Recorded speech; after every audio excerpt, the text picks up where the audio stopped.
Welcome dear rockets, कैसे हैं आप सभी। आइए देखते हैं मॉन्स्टर सीरीज का पार्ट 30। पिछले पार्ट्स के लिंक डिस्क्रिप्शन में मिल जाएंगे, उनको जाकर देखिए और फिर बताइएगा आपको कैसे लगे सारे पार्ट्स। पिछले पार्ट के एंड में आपको याद होगा कि हमने देखा था कि ली सीसीटीवी पर जिना को देख रहा था और ना क्लोजअप में उसने जिना के गले में वो डॉलर देख लिया था जो कि उसको कहीं देखा देखा लगा। वो उसके बारे में बहुत सोचने लगता है तो उसके सर में दर्द हो जाता है शुरू। एंड तभी कोई दरवाजा खोलने लगता है तो ली घबराकर दरवाजे की ओर देखता है। इस पार्ट में दिखाते हैं कि असल में सिंडी आई थी, लेकिन तभी सर दर्द के मारे ली बेचारा नीचे पड़ जाता है। सिंडी उसके पास दौड़कर आती है कि चैंग तुम्हें क्या हो गया है। ग्रे तुरंत मोजो को कॉल करता है एंड मोजो भी एंड्रयू और जिना को वहां से भेजकर ली को देखने आ जाता है। फिर वो डॉक्टर को बुलाता है जो ली को चेक करने जाता है। सिंडी तो रोने लग जाती है कि जब तक चैंग ठीक नहीं हो जाता मैं कहीं नहीं जाऊंगी, उसके पास ही रहूंगी। मोजो तो उसको बहुत समझाता है कि हम चैंग की देखभाल कर लेंगे, पर दोस्तों वो मानती नहीं। इतने में मोजो को पैनी का कॉल आ जाता है और वो उससे बात करने के लिए कमरे से बाहर निकलता है। वो मोजो को बताती है कि किमी पर किसी ने हमला कर दिया था।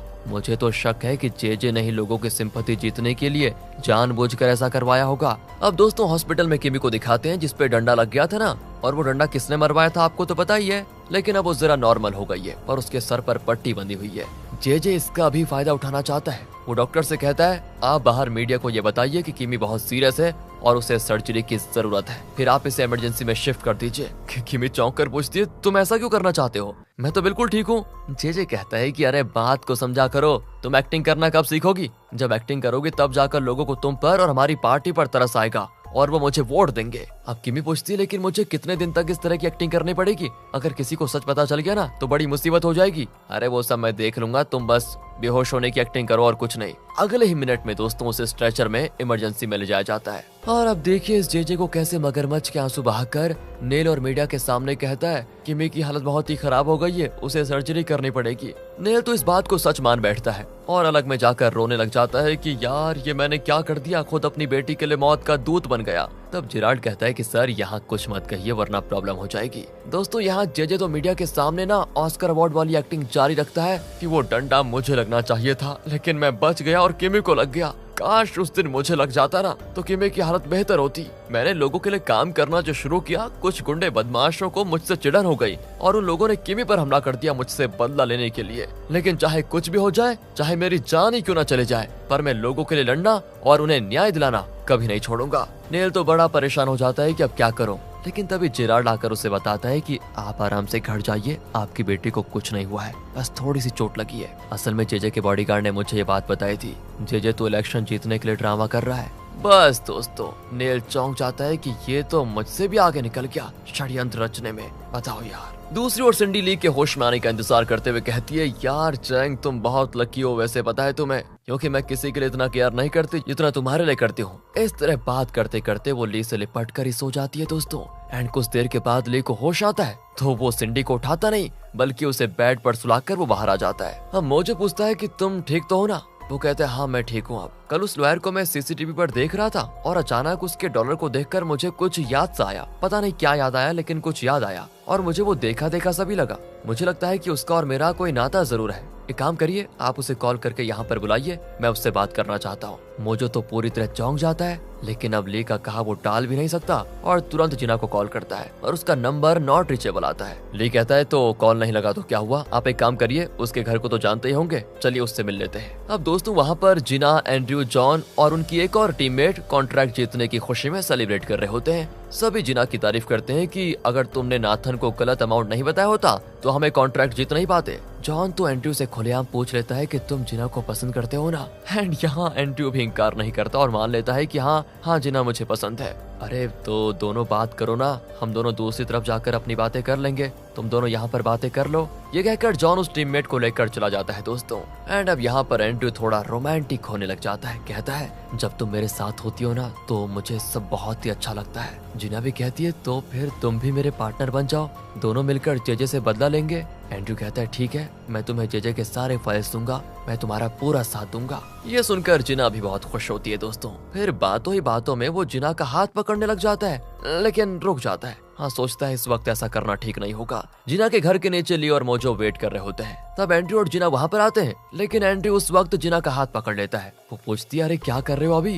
एंड्रयू कहता है अब तो हम पार्टनर्स बन चुके हैं, हमारा हाथ मिलाना तो बनता है ना। और दोस्तों ये देखकर ली कहता है कि ओह, लगता है ये दोनों डेटिंग कर रहे हैं, मतलब ये वो नहीं है जिससे मैंने प्यार किया होगा। छोड़ो, हमें इसका पीछा नहीं करना चाहिए, चलो वापस होटल चलते हैं। यहाँ से दोस्तों दूसरी ओर नाथन दुख के मारे बहुत शराब पीता है और रोने लगता है कि जिना ने दूसरी बार मुझको धोखा दे दिया, मैं एकदम नालायक निकला। तब उसकी माँ कर कहती है कि इसमें रोने की क्या बात है बेटा, मैंने तो पहले ही कहा था कि उस लड़की पर भरोसा मत करो। खैर, मैं बोर्ड मेंबर से बात कर लूंगी और एंड्रयू की बजाय तुम डोडो ग्रुप की तरफ से मिस्टर के साथ कॉन्ट्रैक्ट साइन कर लेना। पर मम्मी, वो एंड्रयू बीच में आएगा, देख लेना आप, वो आपको ऐसा करने ही नहीं देगा। तभी चेयरमैन की वाइफ कहती है, फिलहाल तो मैं इस कंपनी की चेयरमैन हूँ, मैं चाहूँ तो कुछ भी कर सकती हूँ बेटा। वहाँ सिंडी जाग जाती है और खुद को ली के बेड पर पाकर वो थोड़ा घबरा जाती है कि कहीं चैंग ने मेरे साथ कुछ गलत तो नहीं किया। नहीं नहीं, सब ठीक है। दोस्तों कंफ्यूज तो नहीं हो रहे हो ना, चैंग मतलब ली यार और ली मतलब चैंग। अब चैंग यानी कि ली बाहर बैठकर टीवी देख रहा होता है, जहां न्यूज में बताते हैं कि किमी पर हमला हुआ था और वो बहुत ही सीरियस कंडीशन में है।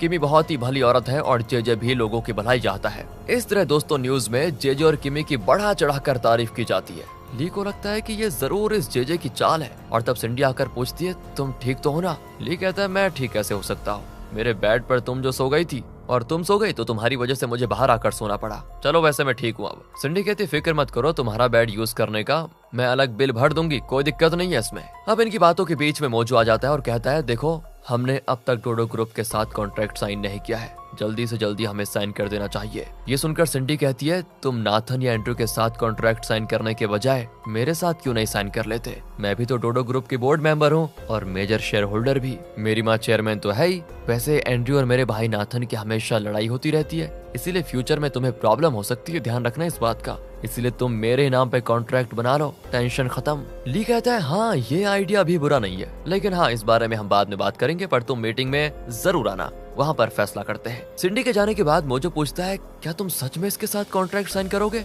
ली कहता है कि हम यहाँ जेजे और नाथन से बदला लेने के लिए आए हैं और इन तीनों के बीच जो लड़ाई होगी उसे देखने में तो बड़ा मजा आएगा। खैर मीटिंग में देखते हैं क्या होता है। अब दिखाते हैं एंड्रयू मीटिंग के लिए तैयार हो रहा होता है। तब उसका असिस्टेंट आकर एक बुरी खबर उसको देता है कि बोर्ड मेंबर्स की मीटिंग हुई थी और वहाँ पर फैसला किया गया है कि ये कॉन्ट्रैक्ट आप नहीं नाथन साइन करेगा। एंड्रयू गुस्से में वहाँ से निकल रहा होता है कि चेयरमैन की वाइफ आ जाती है और कहती है, तुम वहाँ नहीं जाओगे। एंड्रयू चिल्लाता है कि मैंने अपनी मेहनत से उस कॉन्ट्रैक्ट को जीता है और साइन करेगा आपका निकम्मा पागल बेटा। एंड दोस्तों वो भी उसको चिढ़ाते हुए कहती है, मैं मानती हूँ तुमने मेहनत की है, अब जरा आराम कर लो बेटा, नाथन को कॉन्ट्रैक्ट साइन करने दो। और दोस्तों एंड्रयू के अंदर तो आग दौड़ती रहती है, वो नहीं मानता और मीटिंग के लिए निकल जाता है। चेयरमैन की वाइफ तुरंत नाथन को कॉल करके कहती है, एंड्रयू आ रहा है, उसके वहाँ पहुँचने से पहले तुम के साथ कॉन्ट्रैक्ट साइन कर दो। वो भी कहता है कि माँ मैं बस होटल पहुंच गया हूँ, आप फिक्र मत कीजिए। वहाँ मोजो पूछता है कि तुम यहाँ पर क्यों आए हो? नाथन कहता है, क्यों आए हो का क्या मतलब? डोडो ग्रुप मेरी कंपनी है, उसी की तरफ से मैं कॉन्ट्रैक्ट साइन करने के लिए आया हूँ।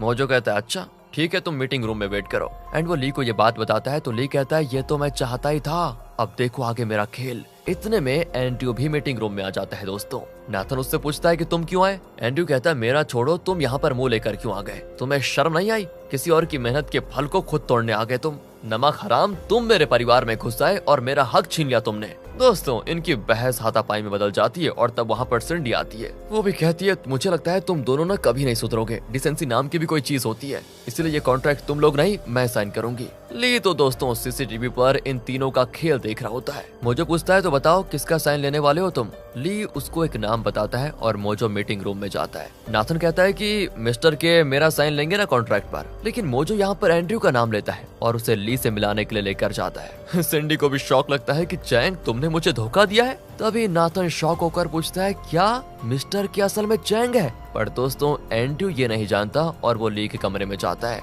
वहाँ पर ली को देखकर उसके भी पैरों तले जमीन खिसक जाती है कि क्या ये जिंदा है और वो भी इतना बड़ा बिजनेसमैन कैसे बन गया? ली पूछता है थोड़ा एटीट्यूड के साथ, क्यों मेरे दोस्त एंड्रयू कैसे हो तुम? कितने दिन हो गए यार तुमसे मिलकर, सच बताऊं तो बहुत याद आ रही थी तुम्हारी। फिर दोस्तों ली उसको बिठाकर ड्रिंक ऑफर करता है और कहता है, हम यहाँ सिर्फ बिजनेस करने आए हैं, इसलिए तुम मेरी पर्सनल बातों में दखल नहीं दोगे, ओके? एंड्रयू कहता है कि तुम भी मेरी पर्सनल बातों में अब दखल मत देना। ये कहकर वो कॉन्ट्रैक्ट को साइन कर लेता है। तब ली पूछता है कि तुम अपनी लीगल एडवाइजर को साथ नहीं लेकर आए क्यों? एंड्रयू भी चौंक कर कहता है कि लीगल एडवाइजर के बारे में तुम क्यों पूछ रहे हो? क्या तुम उसको जानते हो? अब इससे पहले कि वो अपनी बात पूरी करता, ली कहता है कि मैं तुम्हारे पर्सनल मामलों में इंटरफेयर नहीं करूंगा क्योंकि मुझे दूसरों की लव लाइफ के बारे में जानने में कोई इंटरेस्ट नहीं है। अब यहाँ एंड्रयू तो चौंक कर पूछने वाला होता ही है कि ये तुम्हें क्या हो गया, पर इतने में मोजो उसको रोककर बाहर लेकर जाता है। वहाँ एंड्रयू ग्रे से पूछता है कि सच बताओ चैंग को हो क्या गया है, वो ऐसी बहकी बहकी बातें क्यों कर रहा है। ग्रे दोस्तों उसे सब कुछ बता देता है कि उसके साथ ये हुआ था, उसकी याददाश्त चली गई थी, फिर जिना को उसके दिमाग से निकालने वाली बात भी दोस्तों वो बताता है। अब दूसरी ओर नाथन सिंडी से फिर पूछता है क्या सच में चैंग ही मिस्टर के है? वो कहती हाँ, और उसने मुझे धोखा दे दिया है। नाथन तो दोस्तों शॉक में खड़ा रहता है। दूसरी ओर ली से बात करने के बाद एंड्रयू भी एकदम शॉक में होता है और जिना के घर आता है। अब वो जान गया है कि ली को जिना के बारे में कुछ याद नहीं है, इसीलिए दोस्तों शायद ये अपना अलग ही प्लान बना रहा है। अरे ये एंड्रयू की बात कर रहा हूँ मैं। अगले सीन में दिखाते हैं ली जिम में वर्कआउट करता है तो सिंडी वहाँ पर आ जाती है। वो तो उस पर चिल्लाती है कि तुमने मेरे साथ ये धोखा क्यों किया, पर ली ये कहकर चला जाता है कि कॉन्ट्रैक्ट साइन हो चुका है, अब कुछ नहीं हो सकता। अब सिंडी कहती है कि इसको तो मैं अपना असली रूप दिखा कर रहूंगी। तभी असिस्टेंट पूछता है कि मैडम ऐसा कौन सा खतरनाक रूप दिखाने वाली हैं आप? वो कहती है कि मेरा खूबसूरत रूप दिखाकर उसे सेड्यूस करने वाली हूँ मैं। पर मैडम ये तो उन लोगों में से है ही नहीं जो खूबसूरती देखकर आपके कदमों पर गिर जाएगा। हाँ वो भी मैं देख लूंगी। ये कहकर दोस्तों वो चली जाती है। चलिए जरा स्विमिंग कर लेते हैं, ये सोचकर ली स्विमिंग पूल के पास बैठा होता है। वहाँ सिंडी स्विमिंग ड्रेस में आती है जिसको देखकर बाकी आदमी उसको देखते रह जाते हैं। सिंडी स्विमिंग करने के बजाय ली का ध्यान आकर्षित करने के लिए थोड़ा अजीब डांस करती है, पर अचानक उसका पैर फिसल जाता है और वो गिर पड़ती है। सभी भागे चले आ जाते हैं। ली उसके पास आकर उसके ऊपर कपड़ा ओढ़ता है। वो कहती है मेरे पास मत आओ, मुझे शर्म आ रही है अभी। ली कहता है शर्म तो आनी चाहिए तुम्हें, और ये तो तुम्हें वैसे उस बेहुदा डांस करने से पहले सोचना चाहिए था। कहकर वो सिंडी को उठाकर लेकर जाता है एंड वो भी सोचने लगती है कि कहीं मेरी तेज धड़कन इसको सुनाई तो नहीं दे रही। अगले सीन में वो नेक कॉलर पहनकर ली के पास आती है और कहती है सुनो, एक हफ्ते के अंदर अगर तुमने मुझसे प्यार नहीं किया तो बहुत बुरा होगा, सोच लो। मुझे पता है तुम मुझे इग्नोर करने की एक्टिंग कर रहे हो बस, और कुछ नहीं। हे भगवान ये फिर से आ गई, क्या होगा इसका? ये सोचकर ली कहता है मुझे लगा तुम्हें बचाने के लिए तुम मुझे थैंक यू कहने आई होंगी, लेकिन तुम ये क्या बकवास कर रही हो। इनकी बातें यहाँ पर खत्म होती है तो दूसरी ओर चेयरमैन घर के अंदर ही चल फिरने की कोशिश करता है। पीए उसको खूब चीयर करता है कि yes boss yes you can do it, और वो चल नहीं पाता दोस्तों। लेकिन वो कहता है कि बस कुछ दिनों की बात है, तब देखो मैं कैसे चलता हूँ, और शेयर होल्डर्स मीटिंग में तुम मेरी मास एंट्री जरूर देखोगे, तब सबको मुझ पर विश्वास होगा और वो मुझे फिर से चेयरमैन बना देंगे। पर इतने में उसको बड़ी अच्छी खुशबू आती है और वो तुरंत पता लगा लेता है कि वाह लगता है आज मेरी वाइफ ने पज्जुक बनाया है। दोस्तों पज्जुक एक कोरियन स्वीट डिश होती है। इन दोनों के मुंह में पूरी तरह पानी आ जाता है। ये कहता है सर आप चाहें तो मैं थोड़ा सा चुरा लूं क्या प्लीज? पर चेयरमैन कहता है नहीं नहीं नहीं, पज्जुक नहीं खाऊंगा तो मर थोड़ी न जाऊंगा, इतना बड़ा आदमी होकर मैं चोरी नहीं कर सकता। पर दोस्तों पीए तो उसको खूब जानता है। वो कहता है कि सर आप फिक्र मत कीजिए, मैं जाकर लेकर आता हूँ, अगर पकड़ा गया तो कह दूंगा मैं अपने लिए लेकर जा रहा था, आपका नाम नहीं लूंगा मैं। हाँ मेरे लाल ये बहुत ही बढ़िया आइडिया है, अब तुम ही जिद कर रहे हो तो तुम्हारा दिल रखने के लिए मैं भी थोड़ा खा लूंगा, ठीक है ना? तो इस तरह इनकी मजाक चलती है दोस्तों। तो पीए भी चुपके से किचन में जाकर एक बाउल में पज्जुक लेकर चेयरमैन के कमरे में आ जाता है, पर चेयरमैन की वाइफ देख लेती है और उसका पीछा करती है। इसी बीच पीए चेयरमैन को वो डिश दे देता है और कहता है कि सर बड़ा टेस्टी लग रहा है, आप एंजॉय कीजिए बस। चेयरमैन कहता है कि कितनी अच्छी खुशबू है यार, आहा। तुम एक काम करो वो दरवाजा बंद कर दो और देखते रहो कहीं मेरी वाइफ ना आ जाए। फिर दोस्तों वो एक स्पून से डिश निकाल कर मुंह में रखने वाला होता ही है कि उसकी वाइफ आ जाती है, लेकिन पीए तो जबरदस्ती दरवाजा बंद करने की कोशिश करता है पर वो अंदर आ ही जाती है। इतने में चेयरमैन स्पून में मुंह डाल देता है, पर लगता है पज्जुक बहुत गर्म है। बेचारा उस तरफ मुड़कर मुंह खोलता है और धुआं निकलने लग जाता है, पर उसकी वाइफ उसे पकड़कर अपनी तरफ मोड़ती है। तो वो कहता है तुम यहाँ पर क्यों आ गई? वो पूछते एक बात बताओ यहाँ पर चल क्या रहा है ये? कुछ भी तो नहीं। लेकिन दोस्तों उसके मुंह में लगा पज्जुक उसकी वाइफ को साफ साफ दिखाई देता है। अच्छा तो ये क्या है? देखो हनी मेरी बात सुनो, तुम क्यों बेकार में ये जिद लिए बैठी हो? इस तरह एक ही घर में हम दोनों एक दूसरे के दुश्मन क्यों बन जाते हैं? तुम सीधे सीधे मुझसे बात क्यों नहीं करते? पर दोस्तों चेयरमैन तो चेयरमैन है, वो अपनी अकड़ छोड़ता ही नहीं। वो कहता है कि मैं तुम्हें जल्दी दिखा दूंगा कि मैं कौन हूँ। वो भी हंस देती है कि अच्छा वो तो मुझे साफ दिख रहा है कि तुम कौन हो, पेटू कहीं के, मैं भी देखता हूँ कि तुम करते क्या हो। ये कहकर वो चली जाती है। यहाँ पर इनका थोड़ा कहे तो फैमिली ड्रामा चला। अब चेयरमैन दुविधा में होता है कि इस पज्जू को मैं खाऊं या ना खाऊं। नहीं खाऊंगा तो बेचारा पज्जू बुरा मान जाएगा, इसलिए खा ही लेता हूँ, खाने की कभी बेइज्जती नहीं करनी चाहिए ना। ये कहकर वो बच्चे की तरह पूरा बाउल खाली कर देता है। दूसरी ओर दोस्तों जे पुलिस स्टेशन से बाहर आता है तो रिपोर्टर्स पूछते हैं क्या सच में आपने उस गुंडे पर केस करने से इनकार कर दिया जिसने आपकी वाइफ को डंडा मारा था? वो दोस्तों थोड़ा ड्रामा करके कहता है हाँ मुझे उसकी फैमिली के बारे में पता चला, उसकी एक बूढ़ी माँ है, और बीवी बच्चे भी हैं। अगर सोचो मैंने उस पर केस करके उसको अंदर करवा भी दिया तो उसके परिवार का क्या हो गया सोचिए। तो उस आदमी को मुझ पर कोई गुस्सा था और उसने मुझ पर हमला करने की कोशिश की। उसे जेल भिजवाने की बजाय ये हमारा फर्ज बनता है कि उसे सुधरने का हम एक मौका जरूर दें। और वैसे भी वो पैसों की खातिर गुंडागर्दी क्यों कर रहा था, ये सोचा है कभी? फिलहाल जो सरकार है ना, उसकी वजह से गरीबी बढ़ रही है। अगर मैं चुनाव जीत गया तो गरीबों के उत्थान के लिए मैं जिंदगी भर काम करूंगा। वाह भाई इसकी एक्टिंग। दोस्तों दूर से ली ये सारी चीजें देख रहा होता है और उसे यकीन हो जाता है कि ये सब जेजे का ड्रामा है बस, और कुछ नहीं। ली भी सोच लेता है कि हमें जल्दी उसके ऊपर कांटे लगाने होंगे, मतलब दोस्तों इसको रोकना होगा। दूसरी ओर दोस्तों एंड्रयू और जिना कार में होते हैं। वो जिना को एक जगह ड्रॉप करके कहता है तुम जॉन से मिल लो, मैं बाद में तुमसे मिल लूंगा। जिना वेट कर रही होती है और तभी सड़क के ऊपर ली की कार आती है। वो उतरकर उस तरफ मुड़कर फोन पर बात करता है और पीछे से भी जिना शायद ली को पहचान गई थी दोस्तों। उसे लगता है कि ये तो बिल्कुल ली जैसा है और तब ली मुड़ता है और उसे देखकर जिना एकदम चौंक कर खड़ी रहती है।